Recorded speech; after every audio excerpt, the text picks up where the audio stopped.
Pat Brown's father, Edmund Joseph Brown, was known for running scams and gambling operations in San Francisco. With the help of businessman William Newsom II, Pat Brown became governor of California for 2 terms. During his governorship, he awarded the Squaw Valley concession contract to William Newsom III and his partner, John Pelosi. The deal was criticized for the state of California paying for everything and getting nothing. William Newsom III grew up with the governor's son, Jerry, who was training to be a Jesuit priest. John Pelosi's son, Paul, married Nancy D'Alessandro, daughter of Thomas D'Alessandro Jr., who was known for smuggling heroin into the U.S. with Lucky Luciano and the Baltimore Mafia. John Pelosi's son, Ron, married William Newsom's daughter, Barbara.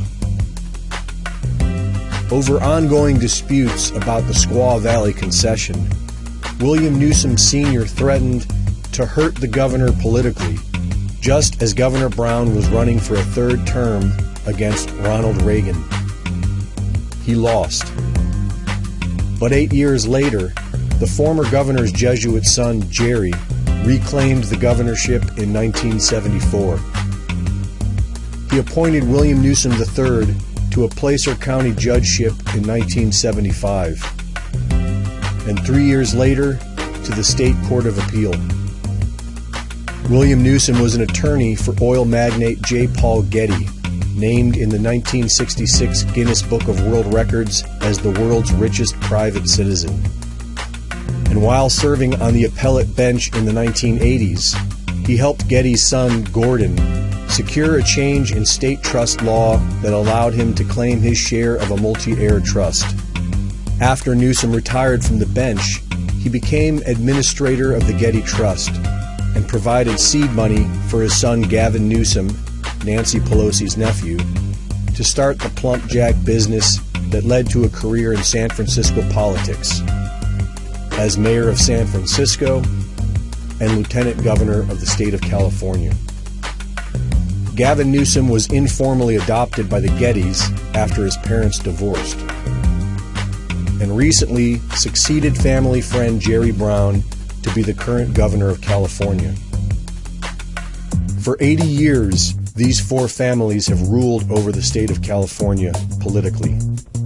And with the help of Kamala Harris, Maxine Waters, Adam Schiff, and Dianne Feinstein, California's uncontrollable state government spending has amounted to over $2 trillion in debt and the highest tax rates in the country. The homelessness population is on the rise so much that a typhus outbreak has reached epidemic levels. Thousands of needles from illicit drugs litter the streets. They have made California a sanctuary state. They have been steadily chiseling away at the Second Amendment.